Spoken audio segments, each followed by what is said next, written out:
a lot of people still are inspired by people who continue to rise up out of Vallejo. Cameron, what's your take on what what do you think creates the dynamic that pushes people to greater heights coming out of Vallejo?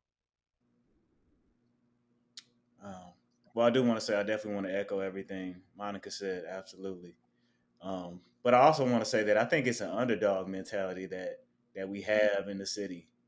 Like I said, Vallejo is not a big city. When people think about the Bay Area, they usually think about San Francisco or Mm-hmm. Oakland.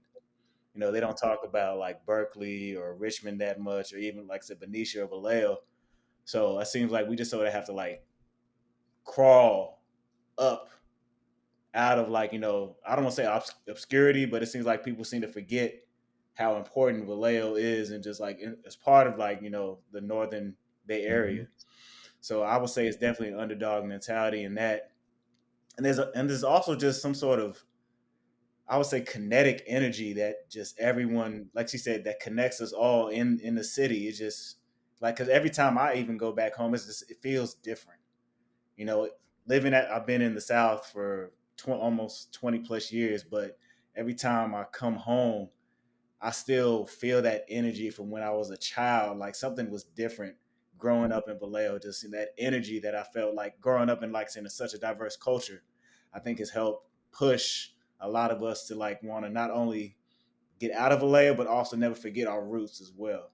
Because a lot of people that have made it to those heights, like you said, E40, CC Sabathia, they still come back to Vallejo and they still have roots in Mm-hmm. Vallejo.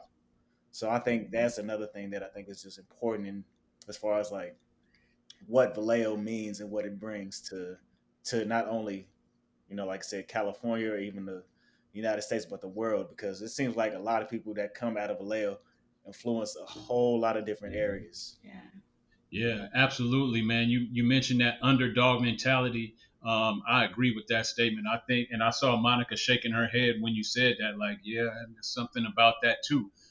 Being such a small city in a big populated uh, part of the country like the Bay Area. You mentioned Cameron, the big cities like Oakland and San Francisco, and not getting the love or not getting the recognition as a bigger city. I remember one time if you look on the map now, Vallejo is in big bold letters on the map in California. But at one time, it wasn't even mentioned on the map.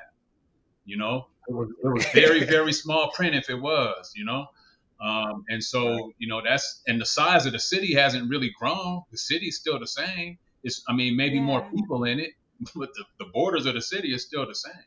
You know, um, Yeah. so it goes to show, that Vallejo has rose up and made some statements that people recognize where that city is, that there are people from there of notoriety, and when that city's put on the map, it deserves to be recognized.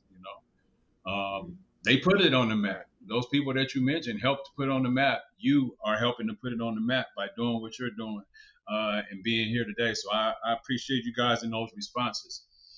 Um, as you know, if you're watching this, if you've been watching any of these episodes, you hear a common theme when I ask this question about Vallejo, the underdog, inspiration, so many different artists, culture, so many different nationalities, diversity. Like you hear all those same common themes coming from everyone who answers this question.